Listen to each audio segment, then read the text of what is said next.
ములుగు జిల్లా కేంద్రంలోని MLA camp కార్యాలయంలో బీసీ రిజర్వేషన్పై కాంగ్రెస్ పార్టీ నాయకులు సంబరాలు జరుపుకున్నారు. అనంతరం మీడియా సమావేశంలో కాంగ్రెస్ పార్టీ బీసీసీఎల్ జిల్లా అధ్యక్షుడు వంగ రవి యాదవ్ మాట్లాడారు. కాంగ్రెస్ పార్టీ ఎన్నికల ముందు ఇచ్చిన హామీ ప్రకారం తెలంగాణ రాష్ట్ర ప్రభుత్వం బీసీ కులాలకు కులగణన చేసి 42% రిజర్వేషన్ కల్పించడమే కాకుండా చట్టసభల్లో అమలు చేసే చట్టబద్ధత కల్పించిందని, కాంగ్రెస్ పార్టీ రాష్ట్ర ప్రభుత్వం ఇచ్చిన మాట ప్రకారం అమలు చేసేందుకు గాను ముఖ్యమంత్రి రేవంత్ రెడ్డి, మంత్రి సీతక్క చిత్రపటాలకు పాలాభిషేకం చేసి మిఠాయిలు పంచి బాణాసంచా కాల్చి సంబరాలు జరుపుకున్నామన్నారు.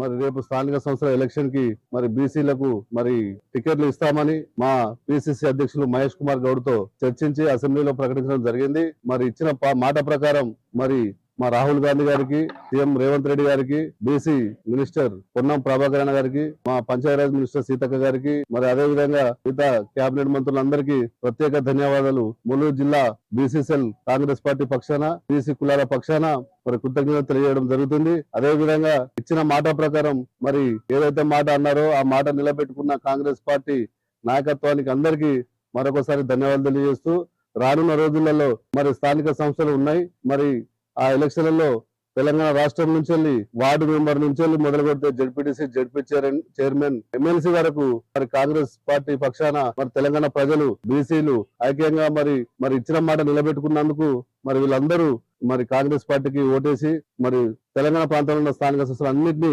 క్లీన్ స్వీప్ చేయాలని కోరుకుంటూ, మరి అదే విధంగా ఈ బీసీ కులగణన మరి ఇండియాలోనే మిగతా రాష్ట్రాలలో సుతం మరి బీసీ కులగణన సంగారెడ్డి జిల్లా సదాశివపేట